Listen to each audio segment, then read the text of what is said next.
Vamos lá, pessoal, dando continuidade aqui, falando da escola burocrática, das 7 dimensões da burocracia.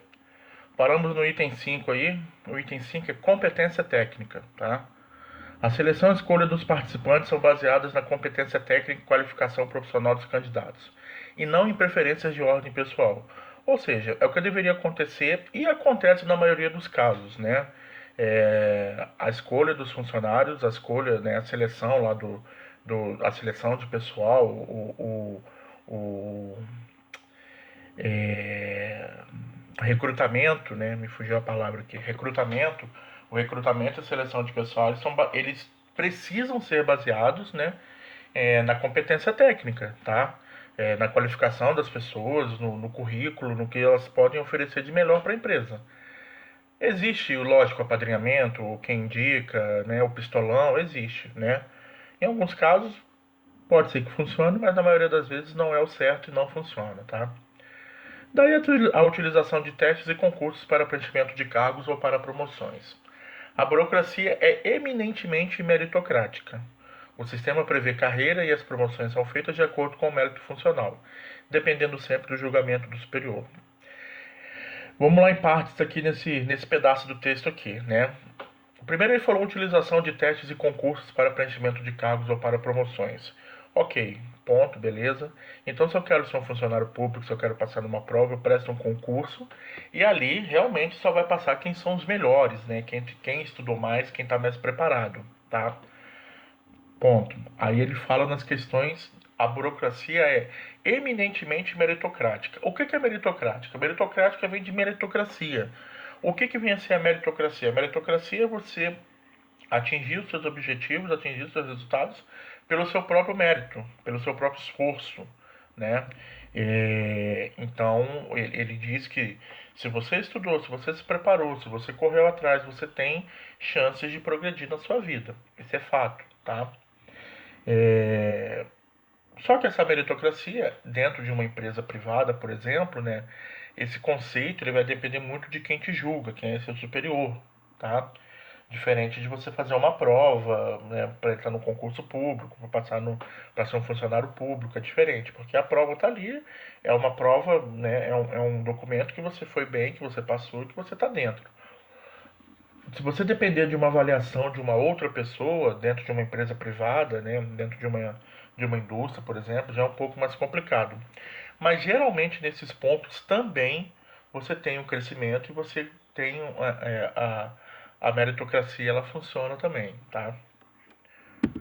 O sexto ponto é a separação entre propriedade e administração.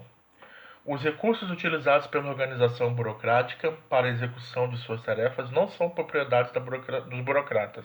Óbvio, né? Quem trabalha lá não é dono dos meios de produção. O dono do meio de produção são os donos da empresa, né? Então, isso é ponto. A administração está separada da propriedade dos meios de produção, pois o dirigente ou burocrata não é necessariamente o dono da organização ou dos seus meios de produção, mas um profissional especializado na sua administração, que eu acabei de falar aqui.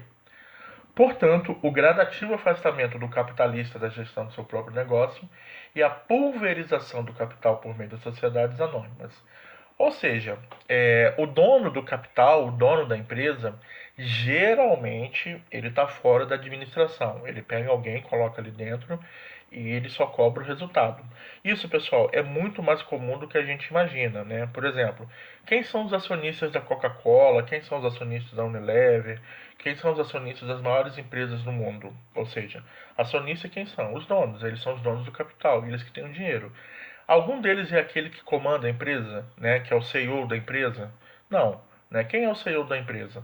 O conselho se reúne, esses caras acionistas se reúnem e define um cara que é competente para estar assumindo essa posição. Então ele vai lá, assume essa posição e é ele que está dentro disso aí, beleza? É o que diz aqui: separação entre propriedade e administração. E a última dimensão é a profissionalização do funcionário. Os funcionários da burocracia são profissionais, pois são especialistas em face da divisão do trabalho. Né? Então, cada um, quando a gente falou da divisão do cargo lá, o cara tem que ser competente e especializado naquilo ali. Tá? É o motorista, ele tem que ter carteira, ele tem que ser habilitado. Né? Um cara que trabalha como técnico de radiologia, tirar raio-x lá da pessoa. Ele tem que ter o técnico de raio-x, ele tem que ter o técnico de radiologia. Então ele tem que ser habilitado aquilo ali. O médico, para atender um paciente, ele tem que ter feito faculdade. Então ele é habilitado para aquilo ali, né? São assalariados de acordo com suas funções ou posição hierárquica, ou seja, o seu salário ele aumenta de acordo com a posição que você ocupa dentro da empresa. Além disso, aumenta a sua responsabilidade também, tá? Seus cargos constituem a sua principal atividade dentro da organização. Ou seja, o que você faz dentro da empresa depende do cargo que você ocupa. São nomeados pelo superior imediato. O seu superior que vai dizer, né, qual cargo você vai ocupar e se ele vai te dar promoção ou não, né? Seus mandatos são por tempo indeterminado. Isso é fato. Ninguém sabe quanto tempo vai ficar dentro de uma empresa, né? A não ser que você seja funcionário público e não faça nenhuma cagada lá para ninguém te mandar embora, te exonerar do cargo. Tirando isso, você fica no funcionalismo público até se aposentar. Dentro da iniciativa privada é diferente, né? Você pode ser mandado embora a qualquer momento, por N motivos, né? Seguem carreiras dentro da organização e não possuem a propriedade dos meios de produção. Isso é óbvio, né? A gente não possui os meios de produção, só quem é o dono da empresa. Mas se tudo der certo, se a gente quiser, se tudo conspirar a favor, a gente pode seguir carreira ali dentro, beleza? Essas são as 7 dimensões da burocracia. O que mais que a gente tem para falar aqui? Voltando na teoria da autoridade lá do Max Weber, né? Uma das concepções básicas de Weber é a sua teoria da autoridade, ou estrutura da autoridade, também conhecida como sistema de controle social, que faz parte dos estudos das organizações formais, né? Então, o que diz isso aí, pessoal? Por que esse estudo das estruturas sociais, né, ou um sistema de controle social, é importante dentro da empresa? Nós vamos entender agora, tá? Primeiro ponto que o Weber fala da teoria da autoridade é a autoridade tradicional. Ela é resultante de uma ordem social sagrada e eterna, baseada no direito divino, na tradição cultural, na herança. As sociedades que se valem deste tipo de autoridade são tribo, clã, as sociedades medievais, a família. Vou dar um exemplo claro de autoridade tradicional. Cidade pequena tem muito isso. Família tal e família tal. São as duas famílias que mandam na cidade, né? O cara da família tal já foi prefeito, já foi vereador, é dono da loja não sei do que. Então aquela família, ela, entre aspas, comanda a cidade, ela manda na cidade, tá? Ela tem uma estrutura ali que todos têm um certo receio, um certo medo, ou até respeito por aquelas pessoas daquela família. Tá? Isso é uma autoridade tradicional. E como que isso se reflete dentro de uma empresa? Dentro de uma empresa, uma autoridade tradicional são aquelas pessoas que, por exemplo, às vezes, já estão na empresa há mais de 30 anos, né? É um cara que conhece tudo que existe ali dentro da empresa, ajudou a fundar, é assim com o dono, tá? Então ele pode exercer uma autoridade tradicional. Próxima autoridade, carismática. Autoridade carismática, resultante da rejeição à tradição e contra a ordem social vigente, concentrada na aceitação de uma ordem encarnada numa pessoa.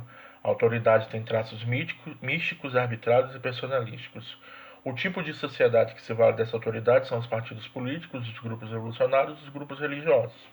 Ou seja, essa autoridade carismática são as pessoas que se reúnem para muitas das vezes contestar aquele ambiente em que ela vive, tá? Ou através do seu grupo causar mudanças na sociedade. Que mudanças? Mudanças não é revolução que eu vou estragar, que eu vou derrubar, não.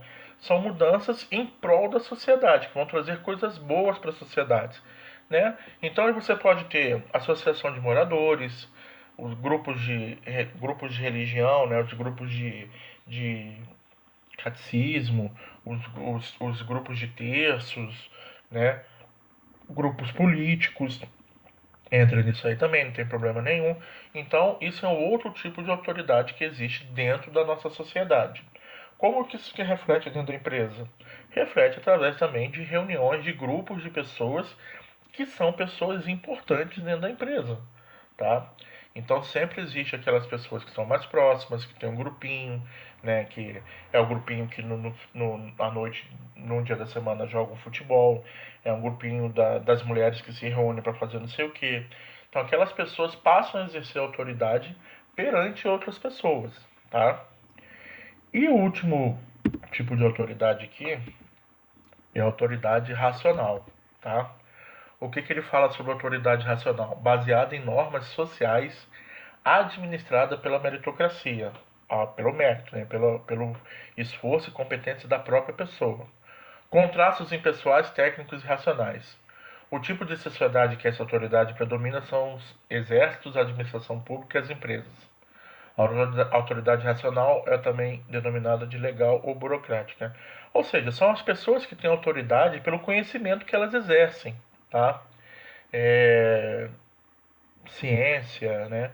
Hoje a gente está vivendo muito isso. A gente está vivendo um caso típico hoje de autoridade racional. Qual que é? Os cientistas, os médicos, a Organização Mundial de Saúde está dizendo para a gente o quê? Ó, fica em casa, não sai. E a gente está fazendo o quê? A gente está seguindo as recomendações deles. Então, eles exercem uma autoridade racional sobre a gente, como sociedade, tá? Como que isso que interfere dentro da empresa? Dentro da empresa, essas pessoas são aquelas pessoas que têm um conhecimento da empresa, que têm um conhecimento técnico maior do que o nosso. Aí a gente faz o quê? A gente acaba ouvindo e sendo influenciado por aquelas pessoas, tá? É bem deixar claro que a influência, pessoal, não é uma coisa ruim, tá? Nesse caso aqui a gente pode estar falando de influência de coisas boas. O cara te ensina, o cara te explica, tá? Então esse é o tipo de autoridade racional, beleza?